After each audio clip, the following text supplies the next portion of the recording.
DPA news Marathi, शोध सत्य बातमीचा। पारडगाव येथे गुरुवर्य श्री दत्ताभाऊ तायडे यांच्या मार्गदर्शनाखाली गुरुपौर्णिमा उत्सव मोठ्या भक्तिभावाने व उत्साहात साजरा करण्यात आला। या सोहळ्यास विविध गावातील वारकरी, शिष्य मंडळे, वाघे मुरळी परिषदेचे सदस्य तसेच भाविक मोठ्या संख्येने उपस्थित होते। सकाळी 9 ते 12 या वेळेत गुरुपौर्णिमेनिमित्त गुरुवर्य श्री दत्ताभाऊ तायडे यांचे पूजन करण्यात आले। यावेळी नवीन शिष्यांना गुरुदीक्षा देण्याचा कार्यक्रमही पार पडला। त्यानंतर दुपारी 12 ते 3 या वेळेत गुरुवर्यांच्या निवासस्थानापासून भव्य छबिना काढण्यात आला। जय मल्हार चौकातून निघालेला छबिना पारंपरिक वाद्यांच्या गजरात आणि भक्तिमय वातावरणात आई इडेश्वरी मंदिर, आई तुळजाभवानी मंदिर, खंडोबा मंदिर, शिवाजी बाबा, श्री जोगेश्वरी तसेच काळभैरवनाथ देवस्थान येथे पोहोचला। प्रत्येक ठिकाणी महाआरती करण्यात आली। वारकरी, शिष्य मंडळे, वाघे मुरळी परिषद तसेच विविध क्षेत्रातील शिष्यांनी वाकस खेळत छबिन्याची शोभा वाढवली।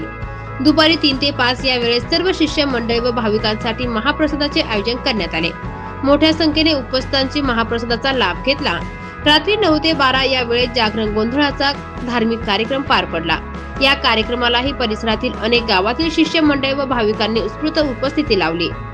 भारतीय संस्कृतीत गुरुला देवतुल्य स्थान असून आषाढ शुद्ध पौर्णिमेला साजरी होणारी गुरुपौर्णिमा ही व्यास पौर्णिमा म्हणूनही ओळखली जाते। महर्षी व्यासांनी वेदांचे ज्ञान लोकांसाठी खुले केले आणि महाभारतासारखा महान ग्रंथ निर्माण केला। त्यामुळे हा दिवस ज्ञान, संस्कार आणि गुरु शिष्य परंपरेचे प्रतीक मानला जातो। उत्सवाच्या निमित्ताने गुरु हे जीवनाला योग्य दिशा देणारे मार्गदर्शक असल्याचा संदेश देण्यात आला। भक्ती, श्रद्धा आणि आध्यात्मिक वातावरणात पार पडलेल्या या सोहळ्याने पारडगाव परिसरात भक्ती रसात न्हाऊन निघाला। DPA न्यूज साठी प्रतिनिधी पांडुरंग शिंदे, सातोना। ताज्या घडामोडी व अपडेट जाणून घेण्यासाठी आताच DPA न्यूज चॅनलला सबस्क्राईब करा आणि बेल आयकॉन क्लिक करायला विसरू नका।